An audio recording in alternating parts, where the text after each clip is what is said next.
Hello, I'm Mark Crutcher, President of Life Dynamics, and along with my two trusty sidekicks, Zentra Tuttle and Linda Crawford, I want to welcome you to LifeTalk for January 2000. Why don't you guys tell everyone what they're going to see on the very first edition of LifeTalk for the new millennium? Well, the body parts marketing story just continues to explode, and we're going to be updating you on the latest developments. Then later, we'll be talking about the political landscape as we enter this election year. We're also going to be discussing one of the abortion industry's dirty little secrets: rape and sexual assaults inside this country's abortion clinics. Linda? Well, Zentra, on a more positive note, we'll be visiting with a very special guest, Norma McCorvey. Now, for those of you who may not recognize her by that name, Norma was Roe in the Roe v. Wade Supreme Court decision, and her story of conversion and redemption is nothing short of amazing. Boy, it seems like we've got a great new show to start off the new millennium with. But before we get started, let's go to Alan Ackles in the news. Alan? Mark, a federal magistrate, has ordered that a 44-year-old Bullskin, Pennsylvania man be held in jail until his trial on charges of planting a pipe bomb in his pregnant girlfriend's apartment, killing her 3-year-old daughter, and the unborn child she was carrying. Joseph P. Minard was charged with using a pipe bomb to cause the January 1st explosion that killed 24-year-old Deanna Mitz, her 8-month-old unborn child, and 3-year-old Kayla. U.S. Magistrate Robert Mitchell says the prosecution has shown enough probable cause that Minard caused the explosion that he would be detained. Testimony from a Connellsville police detective, based on interviews with Mitz's mother and others, suggested that Minard was very angry that his girlfriend refused to abort the unborn child, which he did not believe was his. DNA tests showed that Minard did, in fact, father the child. Well, except for $35,000 in attorney's fees, the financial assets of a former pro football player have been frozen after it was determined that the man is the father of his murdered girlfriend's child. In Charlotte, North Carolina, Judge Yvonne Mims Evans has released DNA tests that indicate that former Carolina Panthers receiver Ray Carruth was the father of Chancellor Lee Adams. Carruth and 4 other men are facing charges of first-degree murder and other charges in the shooting death of Chirika Adams. Little Chancellor Adams was born in mid-November, 10 weeks short of full term, just after his mother was shot. Chirika Adams died December 14th. During a custody hearing, Carruth's attorney, Kenneth Spaulding, told the judge that Carruth went to birthing classes with Adams and helped her during her pregnancy. While prosecutors have not stated why they think Adams was killed, Chirika's mother, Sandra Adams, indicated that Carruth initially wanted the child aborted when he learned Chirika was pregnant. In Ocala, Florida, a federal judge has dismissed a lawsuit against local law enforcement and pro-life demonstrators. U.S. District Judge William Terrell Hodges ruled that the attorney for abortionist James Pendergraft has abandoned the case. Attorney Roy Lucas had failed to respond to numerous motions filed since August, leaving the judge to assume that Pendergraft no longer wants to pursue the case. Pendergraft felt his right to equal protection under the law was violated when both the Ocala Police Department and the Marion County Sheriff's Office denied his requests for a special duty officer to guard the Ocala Women's Center. An abortion mill security guard is suing 2 national abortion organizations, saying that they have denied him a $100,000 reward. Richard Sarin has begun the process of suing the Planned Parenthood Federation of America and the National Abortion Federation. Sarin wants the money he feels is owed him for his part in the capture of John Salvi. Sarin and Salvi were engaged in a gunfight just over 5 years ago at a Brookline, Massachusetts abortion mill. Brookline Police Chief Howard Brackett has made a statement in support of Sarin's contention. Planned Parenthood and the National Abortion Federation have declined comment. A women's center with possible ties to abortion is being denied state funds in Colorado by Governor Bill Owens' administration. In November, the Boulder Valley Women's Center was not allowed $44,000 in subsidies it had wanted for cancer screenings and birth control after the facility declined to document its relationship with an abortion clinic in the same building. Governor Owens' administration is saying that family planning money cannot go to any organization that also does abortions. Now, Owens, along with State Health Director Jane Norton, indicate that they are enforcing a constitutional amendment banning any state money from being used directly or indirectly for abortions. The Boulder Valley Women's Center will likely rebid after an effort to distance itself from the abortion clinic. Pro-abortion forces are celebrating the imminent approval of RU 486 by the U.S. Food and Drug Administration. Seattle area abortionist Deborah Oyer said in a Capitol Hill press conference that insurers in Washington state have been covering a substantial portion of the cost of an abortion pill trial conducted by an organization known as Abortion Rights Mobilization, or ARM.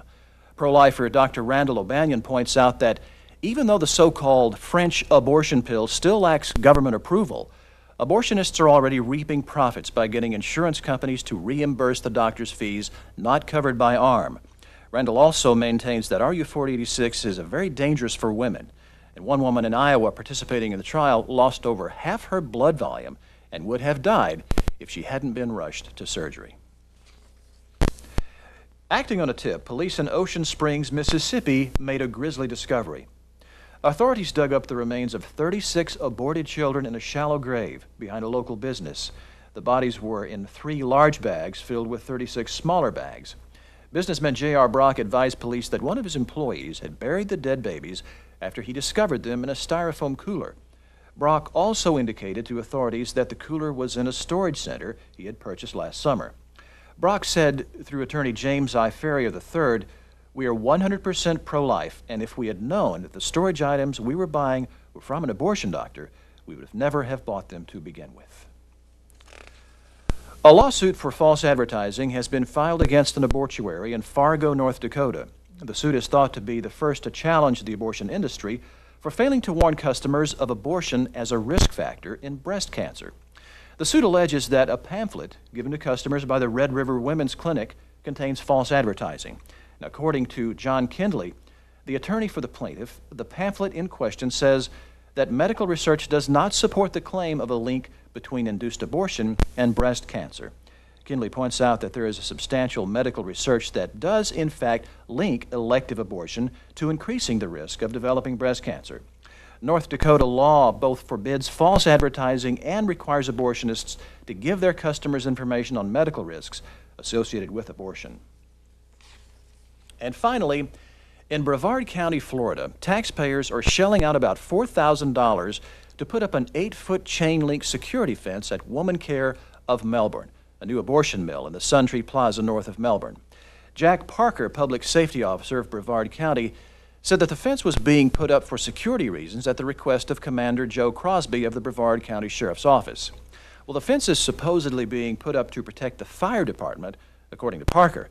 However, the fence is 15 feet from 2 sides of the abortion mill and 100 feet from one side of the fire station. Christians for Life spokesman Meredith Rainey asks, "Who's kidding who?" Rainey says, "Take a ride out there and look for yourself and see just how your tax dollars are being spent." Mark? Thanks, Alan. Well, we've got a lot of interesting things to report about the baby parts thing. Yeah, a lot of new developments in the past month. First thing is that one of the wholesalers has dropped out. Another one has dropped out. Anatomic Gift Foundation is sending out a fax to the media saying that they're no longer going to wholesale dead baby parts, and we think that's a good development. That's very good news. Absolutely. Of course, they're justifying it with some pretty bizarre things, saying that, oh, these anti-choice extremists are We're opposed to advances in medicine. right, which is of course nonsense. Hindering breakthroughs in Oh, medical yeah, science. Right. Of course, all that is total nonsense. Of But course. I don't care what justification they use to quit being involved in this grisly practice. As long as they quit, I'm happy with that. There's some other, as y'all know, some other exciting things that are going on. 2020 is going to be doing this story in early February, or sometime in February. We don't know exactly when yet, but we've already spent a couple of days visiting with them. And of course, you know, when you're dealing with the secular media, you never know how they're going to treat us, if it's going to be, you know, a fair piece or not. But they seem to be kind of bending over backwards to try to do a reasonable and fair job on this. Yeah, definitely. They're being good investigators about Yes, it. they are, and they're doing some good behind-the-scenes work. The really interesting thing here is, I think people will be excited to know, that Kelly will be coming out on that program without disguise, talking about the things that were going on inside the Planned Parenthood abortion mill in this harvesting of baby parts and some of the other things that were going on. And that's going to be, I think, very revealing for people. They're going to see hear a lot of things there they didn't see before. So we've had all these pro-aborts now out here saying, "Oh, this can't be true because if it were true, this person would come out on their own." Right. Well, why haven't we seen her? This is just another hoax by the anti-choicers. Right. And of course, they know that's not true. They're lying through their teeth, as they always do. But they they're won't just, even have. They're just banking on Kelly Well, and never then coming they'll go to forward, so they'll something be able to else. do that. Oh, they'll move to something Sure, else, yeah. and we're going to talk about that here a little bit. Also, some of our friends in the Christian media are getting more involved in this. Christianity Today is apparently writing a very large article. I haven't seen the finished product yet, but the woman that's writing it has done a lot of research, and they're doing a lot. Citizen Magazine, the January issue of Citizen Magazine from Focus on the Family, has a very, very good article on the baby parts marketing thing.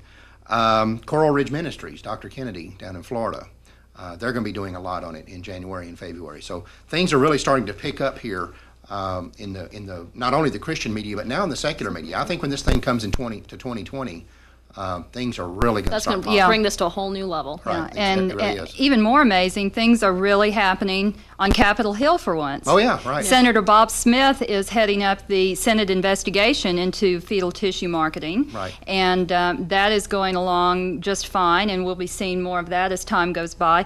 And Zentra, I know that also things are really heating up on college campuses as well. They sure are. There have been a lot of universities that have come under attack for being involved in the fetal tissue harvesting. The University of Nebraska in particular has there's been just been a firestorm there. hotbed of Yeah. activity over that. Right. They've been caught in bed with the abortionist Leroy Carhart, who's the local abortionist there. He's been selling or providing the university with tissue and Claiming that he does it for free, but when did you ever see an abortionist do something for free? anything for free. Right. Never. Right. But So- I think there's kind of an investigation going on. They're going to get to the bottom of that deal. Right, and also in another issue in Nebraska is that the Traditional Values Coalition ran some ads criticizing Senator Bob Kerrey for voting against one of Bob Smith's amendments trying to limit fetal tissue sales, and he has used his influence to have those ads pulled from the local airwaves. Right. Well, that's regrettable, but it's so yeah. predictable. It's so predictable. Yeah. Kerry doesn't want people knowing that he thinks it's okay to wholesale these dead babies. Now, the interesting thing here is that there have been some universities, they watched the University of Nebraska and the University of Colorado come under attack for these things, and there have been some universities who have decided to be better if they just fessed up. And so you have universities like University of Iowa and Loyola coming forward and saying, okay, we admit it, We're doing we're it." involved in this, now Right. just, be nice to us. Right, back off, Yeah, and so the pro-aborts really can't say that we're making it up because there are people that are fessing up, that are admitting that this is going on. And that so they're doing now, it. and so now what they do is they move away from the message to discrediting the messenger, which in this case is Life Dynamics. Oh, yeah, They right. also very interestingly are, well, I guess we mentioned earlier, criticizing Kelly also. Oh, yeah, right. Whoever's bringing well, it up. I had this reporter from Canada who's a pro-abort call from, apparently they're doing a very large investigation, this newspaper up there. And he said he's really getting frustrated that he can't get anybody from the pro-abortion side to comment on this thing. He said, when I call them, they say, oh, well, this is not really about fetal tissue or medicine or science or abortion or anything else. This is about this disgraceful group down in Texas, Life Dynamics. It's that shoot the messenger. Yep, exactly. They don't want to defend it. He said, it's so funny. They either hang up on me or they say, well, we don't want to talk about that. We want to talk about Life Dynamics. Did you know Yeah. they yada, yada, yada, yada? No. I want to talk about fetal tissue. Right. They don't know how to play defense. And of course, the other thing is, he said that even some pro-life groups have taken that position that, this stuff may be true, but we don't like Life Dynamics, so we're not going to get involved in it. Or it's a disgraceful thing, and we're even seeing now one national pro-life group that's trying to slide in, a group that originally said this stuff had no credibility, don't listen to Life Dynamics, they don't have proof, they don't have this, they don't have that. Now they're trying to slide in and take credit for the whole thing. They're seeing what's happening. They're and seeing saying, what a strong response right, they can get out of people. we don't want to get caught behind the curve, so they're trying to slide in now and co-opt it. It's not going to work. I mean, obviously everybody knows where this information came from, but they're trying it. When we come back, we're going to have our interview with Norma McCorvey, and I think you're going to be real interested in some of the things that she's going to have to say. It's a fact. The most frequently read part of any newspaper is the editorial page. It's also a fact that Life Dynamics can provide you with more than 400 pro-life letters to the editor that you can copy, combine, and customize to literally dominate the abortion debate in your local newspaper. Remember, more revolutions have been won with printing presses than with guns. And this book is guaranteed to give you the firepower you need to duke it out with the most aggressive abortion defenders in your area and win. To get your copy of Letters to the Editor, send just $10 to the address on the screen. For MasterCard and Visa customers, you may call toll-free 1-800-401-6494. Call today. Once again, that toll-free number is 1-800-401-6494. Hello, welcome back. We have got a very special guest for you this month, Norma McCorvey. Now, many of you probably already know who Norma is, but just in case you don't, I'm going to have her tell you. Tell us who Norma McCorvey is. Norma McCorvey is the former Jane Roe of Roe versus Wade. I was the lead plaintiff in the 1973 decision that legalized abortion throughout the nation. Tell us a little bit how that came about. How did you get into that lofty position? Wasn't easy. Actually, I went to an adoption attorney to have him take care of an adoption for the child I was carrying then. And he, in turn, put me in touch with Sarah Weddington and Linda Coffey. I met with them. They were attorneys. They were fresh out of law school. They wanted to challenge the Texas statute on abortion. They asked if I would be their plaintiff, and I said yes. And that's basically how it all got started. Did you want an abortion? I mean, were you seeking an abortion? I had gone to an illegal abortion clinic in Dallas, which, when I got there, it had been raided the day or a week before I had gotten there. And so I hung out for a while. I had like $200, and this transient came in, and he says, "Who are you waiting for, lady?" And I said, "Well, I'm waiting for an abortion." He says, "Oh, they're all in jail. They came and got them last week." So I went into the abortion clinic, and I started seeing dry blood everywhere and some pretty gruesome things. Right. So that's when you decided you wanted to place your baby for adoption. Yes. And of course, that's what eventually happened. Absolutely. Right. Yes. And that's one of the things that I think a lot of people don't know about Roe versus Wade. She never had an abortion. Right. Right. That's an interesting aside to the whole tale. Well, and it sounds to me like you weren't a big crusader or anything, and you were just being almost used by these attorneys to do this action because they had an agenda. It sounded like it was their agenda and not yours. Yeah, their agenda was very hidden from me. I mean, they started out with basic things of coming out of the women's movement from the 1920s. Norma, do you know that women have the right to smoke in public? Yeah. Do you know that women have the right to vote? Yeah. I might be a hippie, but it doesn't sound like they thought you were too bright. Yeah. So I mean, in what they were doing, they were just sizing me up for the kill. Mm-hmm. Do you think that they were trying to figure out if this is somebody we can manipulate or not, or if she's too bright for us to manipulate or too stupid for? Absolutely, Mark. Absolutely. I was a hippie. I was living at Lee Park in Dallas, second live oak tree to the left. I remember that. Yeah. Well, there was a queen that had this other tree, Right. So Right. I couldn't have that one. So they were just sizing me up, seeing what I would say, what I wouldn't say, what I'd do, what I wouldn't do. Basically, the reason why I met with these two women was I was hungry. Okay. You mean physically? Physically, I was hungry. I mean, Right. hadn't had anything to eat in like a couple of days, and they said pizza, and I thought, I'm there. Yeah. And you're pregnant at that, so you really want to eat. Right. order double. Right. So that's. It sounds like they were more as much sizing you up to see if they could control you as much as manipulate you. Will we be able to keep control of this woman once we put her out in the front of our political agenda? As you look back, and I'm certainly not trying to lay guilt on you. Everyone here has done things that and I can certainly speak for myself that I have to answer for one day, and that I have a tremendous amount of guilt about. But do you think about that? I mean, do you look back and say, I was used by these people to create this gigantic horror that's going on now. I mean, do you think about that? Is that something that... You know, Mark, not so much anymore. In fact, I was just telling an employee yesterday at the ministry, I said, I have a lot of regrets for all my past sins. I said, but I can live with those.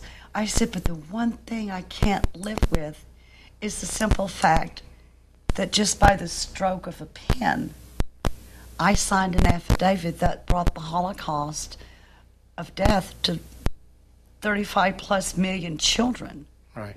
That's something that I don't think I will ever be completely healed from. Right.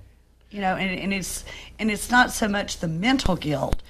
It's the guilt that when you drive by an abortion clinic where you used to work, and you think, I could have prevented that. Right. But, that's what I was getting at. I mean, Sure. do you, and I know now that you've been saved, Mm-hmm. and I think most recently you've become Catholic, as I understand. Yes, I have. And so you've accepted the forgiveness of Christ. Yes. But, you know, I've noticed with other people that no one has your specific background, but with other people that have come out of the abortion industry, that they can spiritually accept the forgiveness of Christ for what they've done, but they don't forgive themselves. Mm-hmm. It's for some reason, it's a human frailty or human weakness that we can accept Christ's forgiveness for what we've done, but boy, it's really hard to forgive ourselves. Yeah. To not be hard on ourselves. It's a tough road. Yeah. It really is. And I suspect that that's something that you've dealt with on an ongoing basis and will probably deal with for the rest of your life. You know, I don't know. I have to disagree with you there, Mark. You know, because I'm feeling more spiritually stronger. Right. I'm more. I read my Bible a whole lot more than I ever have. You know, I'm really absorbing that healing power that Jesus sends us all. Well, that's great, and of course we will all be praying for you too, and Thank have you been in very the much. past. I mean, to pray for you to continue that healing, but because that's very important. But you do have to get to that point where you forgive yourself, and Yes. don't look back and say, oh, if I just hadn't signed that piece of paper, if I just hadn't been used by these people Yeah. and manipulated. Because, you know, it sounded like they were looking for somebody, and to tell you the truth, if it wasn't you, it would have been somebody else. Oh yeah, absolutely. Sarah Weddington had said something. This was like 100 years ago when Roe versus Wade first started. She says, well, you know, we've got 2 other women that we're interviewing. And I'm going like, you're lying. Right. Yeah. Right. I'm sorry, but you're lying. Right. You know, nobody else is going to talk to you about this because women just weren't that bold then, Right. Right. except street women. And see, that's what I'm saying. I think they were looking for someone they could control. They think, okay, this girl's hungry. If we feed her, you know, she'll do what we tell She's her going to to want do. to come back for more meals Right. or whatever And else we can offer So her. you find somebody that doesn't have a good network around them. You didn't have family around you. You like I say, you were living in Lee Park. You didn't have a lot of options. So when they offer you something, it seemed like to me, I always thought that when I heard your story, Right. even before you came over to the pro-life side, I thought Right. they found somebody that they could manipulate and they could use and they could control. Well, another funny thing about the whole thing is that it was a year to the date that I met with Sarah Weddington and Linda Coffey that Sarah Weddington had aborted her only child. Right. Now, that's something that I don't think that I could live with. Yeah. To know that I was a young law student, fresh out of law school, With all the options in the world in front with of you. everything, Lots you of know, potential. coming from a Methodist background, Right. getting married, you know, setting up a part-time law practice in Austin, and then going and having an illegal abortion in Mexico, Why? and never being able to have children again afterwards. Unbelievable. Yeah, right. It is astonishing. Well, what happened to turn you around? What did you see something horrible in the abortion industry, or was it an evolutionary thing or a revolutionary thing with you? Was there an event that happened that caused you to? You know, there was so many, I guess you would say, evolutionary and revolutionary things that did happen. Once I was in Santa Rosa at a pro-abort rally. This woman walks up to me and she says, "Oh, Miss McCorvey, by the way, I want to thank you for my abortions." And I said, "Abortions?" I said, "Like, how many have you had?" And she says, 9, 10, who counts? Or you lose count. How many can you count after you lost count or something like Right. that? And I said, well, then you're using abortion as a means of birth control. See, and I had been hearing like all this stuff, you know. Well, you were actually working inside abortion clinics. No, I actually didn't start working in abortion clinics till 1991. Okay, so this was prior to your beginning Yes. to work. Okay. I was a speaker on the other side as well. But see, the only reason why the pro-abort people did not like me was because I don't know how to lie. I went for years and years with this burden on my shoulders about telling this awful lie about being raped. And then I finally came clean when I was in an interview with Carl Rowan from WUSA in Washington, D.C. or someplace like that. He asked me about the rape, and I said, Carl, I wasn't raped.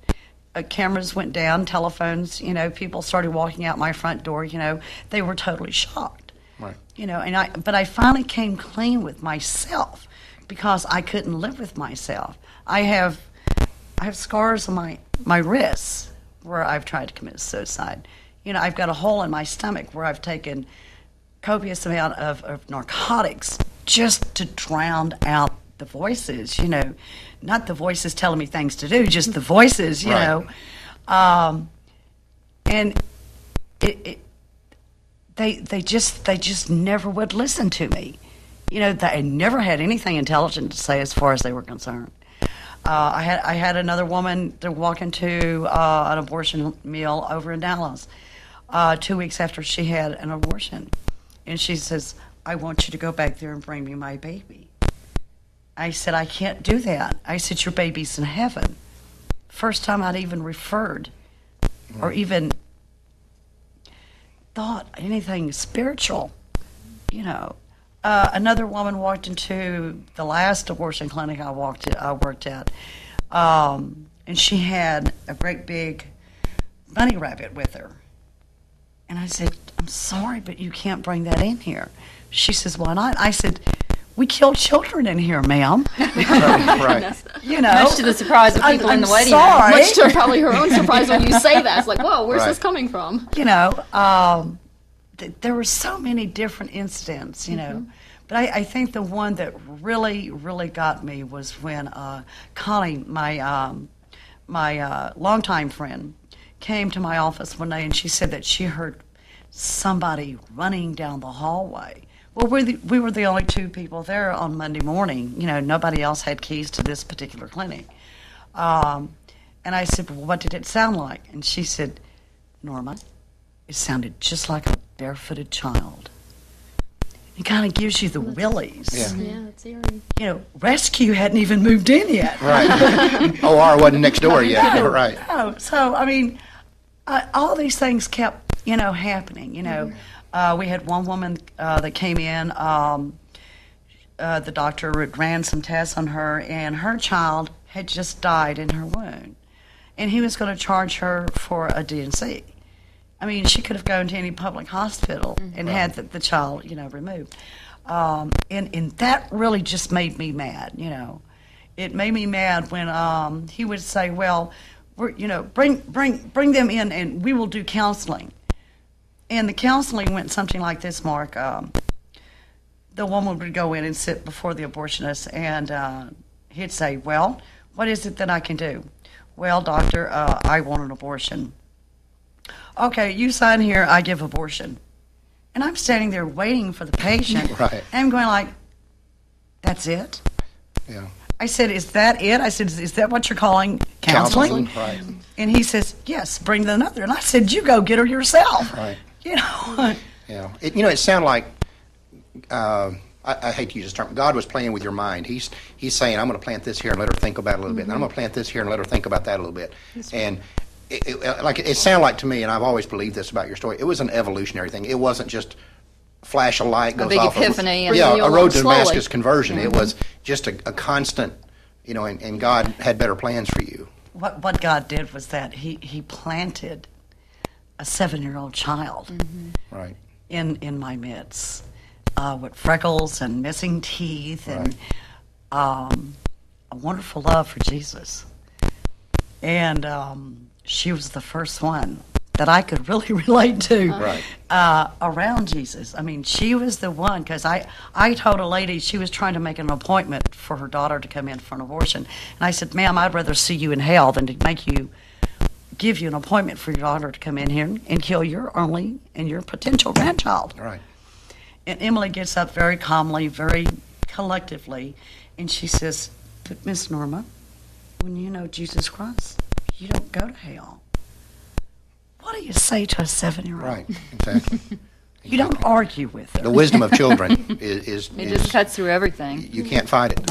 And, well, I want to tell you that we are very happy that that you've been saved, that you've been converted to our side, and we know you're a great witness for the pro-life side, and Thank you. and you've got your ministry going, and we obviously support you in that, and we're looking forward to seeing you back on LifeTalk at a future time. I would love to come back. And we are just so happy, and you're a Texan. Yeah. Can't beat that deal. Gotta like that. Well, I'm Southern born and bred. I was born in Louisiana Got all and that raised going in for you. Texas. Right. Yeah. Yeah, that's right.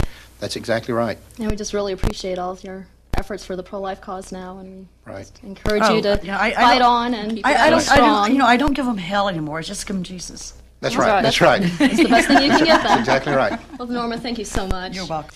We're going to take a break for Pro-Life 101, and when we come back, we're going to be talking about rape and sexual assault in the abortion industry.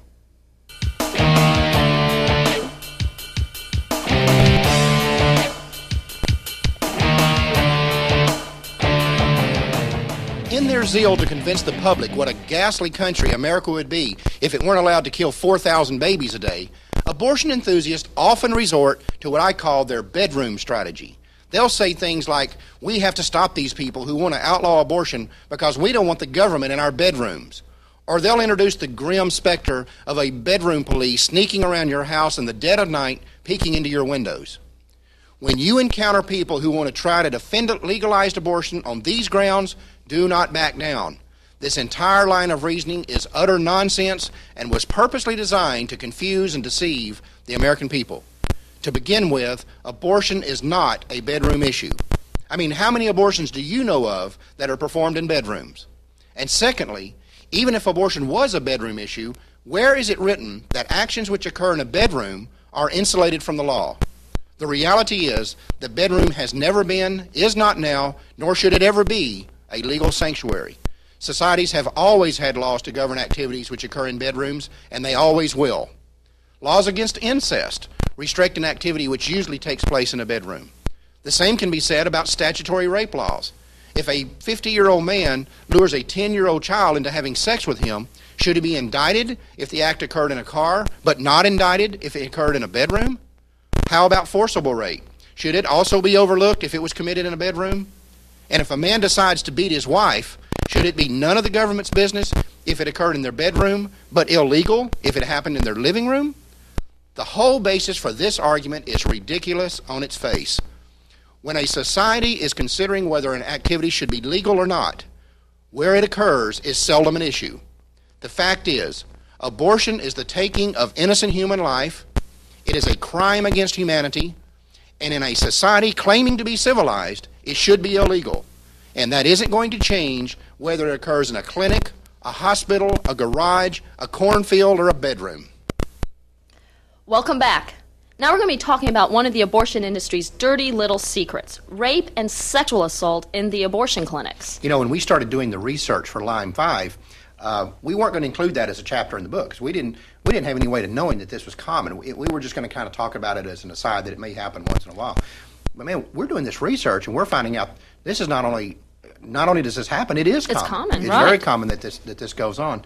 One of the interesting things was that, as you remember, Zentra, you were here at the time, when we were, right after Lyme 5 came out, I started getting these calls from this nurse in Ohio who worked at an abortion clinic. And she said, you know, we had all the staff here had read this Lyme 5, and we thought, oh, this guy's nuts, and just another one of these anti-choice fanatics trying to, you know. With an overactive imagination. Right, exactly. And she said, but the sexual assault thing was bothering me because we were having some uneasy feelings inside the clinic where she worked. And she said one of the things that was bothering her is that the abortionist had changed the intake form, the form that they used for the counselors to ask the girl questions, what's your name, medical history, and all that. They had changed it to include a question. If the girl was a minor, they asked her if her parents knew she was there. If the girl was married, or if the woman was married, they'd ask her if her husband knew she was there. And that was evidently the only change they made on this Only entire change they form. made on the form. They went and She's- reprinted right. a whole batch of them just for And this she question. said, why are we doing this? Why are we asking this question? Why are we changing this whole form just to ask that one question? And she said, I read your book, and I thought, man, this guy's nuts. Women don't get raped in abortion clinics. But it was nagging on me. And I'm thinking, am I setting these women up? Because am I saying to this abortionist, here's this 15-year-old girl who's terrified of her parents, can't tell anybody where she is. Am I setting her up to be raped? The interesting thing about that was she was calling me once a week sometimes even more often than that. She was very upset. What do I do? She didn't want to come out and be public. She didn't want to go to the police. She didn't know what to do. She was scared she was setting these girls up to be raped. Right about that time, sure enough, an abortionist that we talked about in line 5 was arrested for sexual assault of 76 patients. Mm-hmm. I never heard from that nurse again. 76 patients. 76 patients. At least the law was hard on him. He got 6 months in jail. And they gave him time served. They just let him serve. He was out of jail almost immediately. But the interesting question here is, why do women get raped in abortion clinics? And I know we've talked about this a lot here at Life Dynamics, and I've got some of my own theories. First off, you have a complete moral defective, an abortionist. Yeah. Obviously, we know he's a It's complete kind of a moral given. defective. He wouldn't be doing abortions. Who's got a career that's going nowhere. He's not trying to build a practice. There's no such thing as an abortion practice. It's worth no money. It's not like a physician who has an established practice that then might be worth millions of dollars to sell to another physician. An abortion practice, if you want to call it that, is not worth anything. And there's no such thing as patient loyalty. So he doesn't have that. Even we have pro-aborts admitting there is not that normal doctor-patient relationship. No, patients never want to see the abortionist Right. again. So you've got this complete moral degenerate there with basically nothing to lose. He's at the very bottom rung of his profession. And then on top of that, you have basically a powerless female. Right. She's in this physically compromising position when he walks in the room. She's already prepped for surgery, basically. But on top of that, she is emotionally powerless because she can't tell anyone where she is. Right. She's, for whatever reason, doesn't want to be pregnant, probably doesn't want people to know she's pregnant, definitely doesn't want people That's to why know she's having an she's abortion. Not even doesn't that. want If people she's to a know she's in the teenager, abortion clinic. She probably doesn't want people to know that she's had sex, much less Right. is pregnant. So there's a lot of shame there. There's Right. a lot of secrecy. Exactly. She's a sitting duck. She really, and plus, then the drugs plays into it. If they've given her some kind of Valium or something that kind of Her resistance is going to be lower. Right. But what you said there is I think the primary reason that this happens. This woman is in a place where she can't tell people where she is. And I think I've drawn this analogy many times, and I think it's very appropriate. It would be like if a married man goes to a prostitute. And so he goes to this motel room with this prostitute, and out of the closet jumps the prostitute's boyfriend or pimp or whoever, and beats him up, and they roll him and take his wallet, take all his money, and throw him out on the sidewalk. Is he going to go home and tell his wife that he got beat up by a prostitute and her pimp? Driving home, he's Go going to to the throw police himself and out of the file a car. report. I hope he lives. Right. So you've got that same situation here. You've got a completely moral defective man with total control over a nude female who can't tell anyone where she is. It doesn't take a rocket scientist to figure out what might happen, in this It's a circumstance. very dangerous combination. It Really is. And the other thing, as we started studying the subject, and I know you reread that chapter of the Can Hunt. in And line it was 5. just, it was unbelievable. I've read the book many times before, but I read just that chapter last night in preparation for the show. And the things that these people have done Well, is just amazing. that's what I was about to get to. What Zentra and I think Lisa Dodson, who was the other one that was doing the research on that chapter when we were writing it, what we noticed is there was an oddity about the nature of the sexual assault. Now, we're not going to talk about them here on this show, Right. But and we detail some of the things in line 5 there. But we started noticing. I think Lisa was the first one that really pointed this out. There was a weird nature to the sexual assault. It was not. It had nothing to do with sex, and it didn't even have to do with what most rape people who study rape, counselors or whatever, say that this is about power, not about sex. Because the doctor already has power Right. over his patient. This wasn't about power. This was about degradation. It was about punishment. Right. And we saw, if you read that chapter and you start looking at it with that light, you see clearly that what these abortionists are doing is punishing these women. And you think, well, punishing them for what? understand again, this guy is at the lowest part of his profession. When you work in an abortion mill, I don't care what people think about whether abortion should be legal or not. Ask people what they think, ask doctors what they think about other doctors who work in abortion clinics. And they'll say, man, you have hit rock bottom. That's barely the medical Right. industry. Now, if you're this physician and that's now relegated to working in an abortion clinic, and you're saying, okay, this is it. This is the end of the line. I'll never get out of this situation. Nobody ever wants to hire me. I can't get a legitimate practice going. If I could, I wouldn't have been here to begin with. And you think back when you were a bright young medical student, just got accepted to medical school, and you had all these plans. And it's human nature to say somebody has to pay for this. Mm-hmm. It's also human nature to say it isn't me. It isn't my fault. Mm-hmm. We all project blame outward. Now, if you're this abortionist, who do you think is to blame for this? Well, it's all these girls who go and get knocked up. Right. That's what's going through your mind. Mm-hmm. And we've had women that we've talked to who've said, been in these places that said that's exactly what they were told. If you keep your pants on, I wouldn't be in this situation. Or very rude comments. They'll hop on the table and pull down your pants. We know you know how to do that at least. Yeah, we've had clients that have told us that that's what they were told. And that probably just blindsides these women who go in thinking that this is a place that they're finally going to get some help and some support, and they get the total opposite, which is blame, shame, and they guilt. already feel guilty. Oh, sure. Yeah, they already have that sense of guilt. And so when this starts happening to them, it almost just reinforces to them that they are worthless and they're and it makes a bad situation even that worse. much worse. Mm-hmm. And the thing that's scary about all of this, and when we decided to make a whole chapter out of this in Line 5, as you remember, we started doing some research just on rape in general. Mm-hmm. We got some, particularly I think it's from the District Attorney's Office in Kansas City. They had done a very large study on rape. And nationwide, and the Biden Commission in the Senate, when they did a study on rape in the Senate, found that nationally, among stranger rapes, just a woman's walking down the street, a total stranger grabs her, only 16% of those get reported. Right. Because these women have shame. They think, I'm to blame, or I don't want people to know what happened to me, or I don't want to go out and have to talk about to people with this. So if only 16% of stranger rapes get reported, and we found an enormous number of these cases. We just put a few of them in Line 5. How many are out there? Right. Because you've got other factors here. Because if you're that 15-year-old girl and this happens to you, or this 28-year-old married woman, you've got to come forward and say, well, if you're the 15-year-old girl, you've got to say, A, I was sexually active, mm-hmm. B, I got pregnant, and C, I was aborting. Right. You don't want to say any one of those. And so your attitude is most likely, if you walk out of there alive and you've been raped, you think, okay, it's over. I'm going to put this behind me and never look back. Right, and I'm just going to go home and forget about it. And with that underreporting, one of the things we noticed when we went and actually asked our clients about this, first off, we found out that about a third of the clients that we deal with in our abortion malpractice cases had some sort of sexual improper situation happen. But we had to ask them about it. We'd been dealing with these women for months, talking to them every week. They never mentioned it, either out of shame or because they just sort of figured, hey, they deserved it, and that it doesn't have to do with the malpractice case, so I'm just not going to bring that up. And that's a third, so we're up to over 30% now. Well, what we found when we were doing this is we went back and we had about 100 clients that we were dealing with on malpractice suits at that time. Mm-hmm. We called all these women and we said, did anything sexually improper happen while you were there?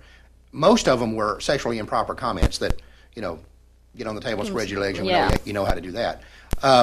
Most of them were in that vein. Right. But there were others that went beyond that into rape and sexual assault. Well, I think all of them are bad. Well, they all are, but I'm saying it runs the gamut. But the point was that we had a third of the women that we called that were in our database who said this had happened to them, and the vast majority of them had never mentioned it to us. Some of them we were talking to on a weekly basis. That's just stunning, and again, it goes back to how often is this happening? If it takes this long for these women to speak up, how many more millions are there out there that have been victimized? I mean, there are so many factors that lead to them not wanting to talk. There's the guilt. Mm-hmm. I mean, we've had girls tell us, I thought this was God's way of punishing me. This is what I deserve for what I had done.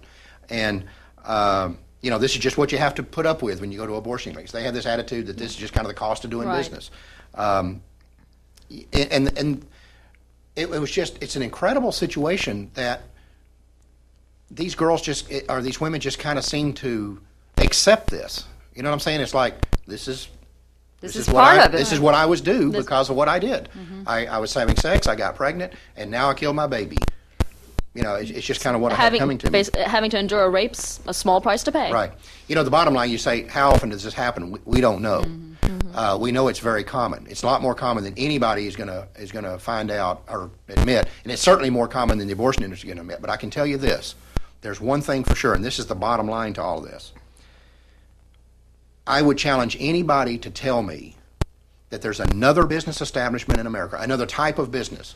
I don't care if it's a topless bar, if it's a triple X-rated movie house, a biker bar, you name it. There is not a business establishment in America that a woman can walk into in which she's more likely to be raped than an abortion clinic. And I have said this many, many times on television shows, radio shows, and I've never had even a pro-abort come back and say, oh no, she's more likely to be raped in X, because it's simply not true. The opportunities are here. You've got moral defectives in charge of these women. The women can't tell anybody where they are. It's a sexually charged atmosphere anyway, and that's another subject for another show. But it's just simply a fact. There is no place where a woman's more likely to get raped as far as a business establishment than an abortion mill. And I promise you that's true. Let's take out a few moments here for Soapbox. And when we continue, we're going to be talking about the political landscape that we face now. In past editions of LifeTalk, Mark has pointed out that if you really want to know what the pro-aborts think about women, just take a look at how they treat them in court when these women are suing for an abortion injury. I want to give you just one example of what he's talking about. Today, when an abortionist is hauled into court for killing or maiming someone, his attorney's first line of attack is what we call the slut or nut defense. They're not interested in hiring medical professionals to make an honest determination if the woman was truly harmed or not. Oh no. They go out and hire private detectives to pry into her background. They want to find out who her friends are, what her socioeconomic background is. Does she have a criminal history? Who's she been sleeping with? Has she ever used drugs? Has she ever sought treatment for a mental problem? That's the sort of garbage that they want to know. If they can't defend themselves against the charge that they butchered yet another woman, then they're going to parade her life in front of the jury, hoping that she will drop the suit, or that the jury will be swayed into believing that this little hussy doesn't deserve a thing. Sure, they may have put her in a nursing home for the rest of her life, but if she's got a little dirty laundry somewhere in her past, they'll gleefully destroy her in order to get their boy off the hook. And if they can't dig up any dirt on her, believe me, they can work miracles with a few well-placed innuendos and half-truths. Now, you may recall that at one time, this little tactic was used by attorneys defending rapists. They would put the victim on trial first, and if she was found to be less than perfect, then there was a good chance that the jury might let the guy who brutalized her walk away scot-free. Now, you probably think that this sort of thing is no longer allowed. Well, you're partly right. Long ago, women's groups fought for, and won, legislation that prevents attorneys who are defending rapists from using this slimy tactic. But those prohibitions only apply in criminal cases, not in civil litigation. And of course, those same women's groups that were up in arms before are once again at the front of the battle. The only difference is that this time around, they've changed teams. They've suddenly decided that when the defendant is an abortionist, the old slut or nut defense is just what the doctor ordered. Welcome back to Life Talk for January 2000. I mean, it's hard to say. I mean, I guess I spent 50-something years in the 1900s. It's hard for this old dog to learn new tricks. But, you know, the good news is we all survived Y2K. The bad news is now, because we survived Y2K, we got to face an election year that's at our throats. Oh, no. Only the entire country's systems had crashed. Maybe we ought to go back into that old bunker and get out that... Crank up the generator, something, not another political year. Right. Well, we're obviously not in the business of endorsing candidates or proselytizing for anybody, but let's talk about our buddies that are running for president as far as the pro-life issue goes. On the Democratic side, I don't think there's a whole lot to say. You've got two radical advocates of unfettered baby killing in Bradley and Gore. I don't believe that you could kill enough babies to satisfy these two. That's right. Now, one point I want to make about them, though, is I think in the Christian right, some people feel comforted that Al Gore has Tipper at his side because they consider her an ally because she went on that crusade to clean up rock music lyrics and to have them labeled for explicit language and things like that. So they think that she's this nice, wholesome Christian woman, when in fact she's as much of a radical pro-abort as the rest of them. absolutely. She was the guest speaker at the NARAL convention last year. National Abortion Rights Action League. Right. Yeah. Yeah, that's right. And if people, and I have heard some Christian people say, well, at least we won't have Hillary anymore. Well, if we get Al Gore, we'll have Tipper. Tipper's no better than Hillary. Right. Let me point that out to you. She's no far up the moral ladder, up the moral food Values, chain. yeah. On the Republican side, there's kind of a mixed bag over there. We've kind of divided them up into three groups. The first group being what we call crusaders. These are the guys who They're outspoken out there, advocates for the right. pro-life cause. Pro-life cause. Basically, we're talking about Alan Keyes and Gary Bauer here. Yeah. I am absolutely convinced that these are two men who would sacrifice their political future, sacrifice their personal future to help bring an end to this Holocaust. These are guys who, in my view, have staked out a moral position, a principled position, and said, I'm going to defend that position, whatever the political costs are. And they recognize that it is the issue. It is their it's not just one of strongest many. centerpiece of Right. their campaign. Right, and they did it without the help of focus groups or polls Right. or anything like that. They just speak Licking from their the finger heart. and holding it up Right. in the wind. Exactly, they say what they believe. Then in the next group, or what just one in the group, what I call the wild card, which is Steve Forbes. He says all the right things. The question is, how is his support for the pro-life movement a mile wide and an inch deep? I think you look at guys like Bauer and Keyes, it's a mile wide and a mile deep. And I'm afraid with a guy like Forbes, I don't know this, I don't know the man. Back in 1996, he really downplayed the abortion issue Right. and And he made some is very- not a strong pro-lifer And I'm not going at to all. say, especially on a show where we had Norma McCorvey on here, I'm not going to say that this man isn't sincere, that he's more pro-life now than he was then. Right. He may be. It's just no proof of it. Yeah. To me, there isn't. We just don't know, and as pro-lifers, we had better be skeptical of people. Absolutely. Then Had to learn the hard way. Absolutely, we've learned that in the past. Then on the other end of the scale, we have what I call the pro-life pretenders, Right. George Bush and John McCain. And I'll tell you right now, any pro-lifer who believes that either one of these two guys is pro-life is fooling himself. McCain's been all over the lot, has Right. said that Roe versus Wade shouldn't be overturned. And then next day he'll say, oh yeah, but I'm opposed to abortion. Well, which one is it? I mean, where are you on this deal? Yeah. As Texans, we can tell you, we know George Bush better than people I think in other states do. If you believe this guy's pro-life, you're We have a He just freeway gives it down lip in service. Houston we'd like you to see. right. Yeah, the highway down there that George Bush named after an abortionist.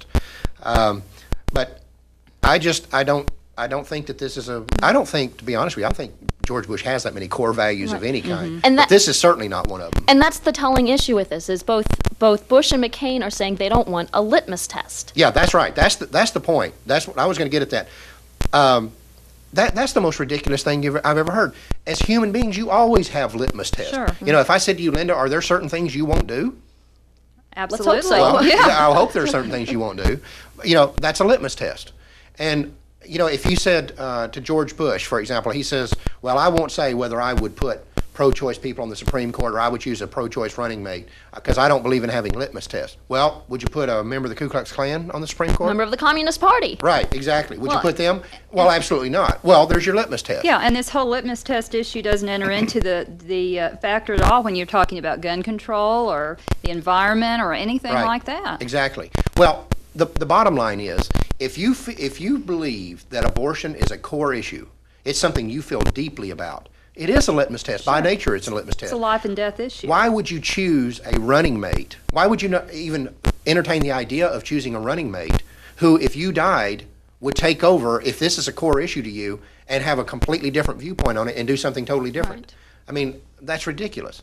And I think one of the things that, you've heard me say this many times about Bill Clinton. One of the rare instances where he was totally honest was back in the 92 campaign when he was asked about, would you have a litmus test on Roe versus Wade for the Supreme Court? Now, he said, no, I won't have a litmus test, but why would I put somebody on the Supreme Court who feels differently about Roe versus Wade than I do? He said, I will always appoint justice to the Supreme Court, and he has. I will always appoint justice to the Supreme Court who will uphold Roe. That's an intellectually honest position. Right. George Bush and McCain and the rest of them who won't come out and say, I will have a pro-life vice president, and I will have a pro-life cabinet, and I will have a pro-life Supreme Court, these are the ones who are being dishonest. because there are litmus tests. Litmus tests are a good thing. They're not a bad thing.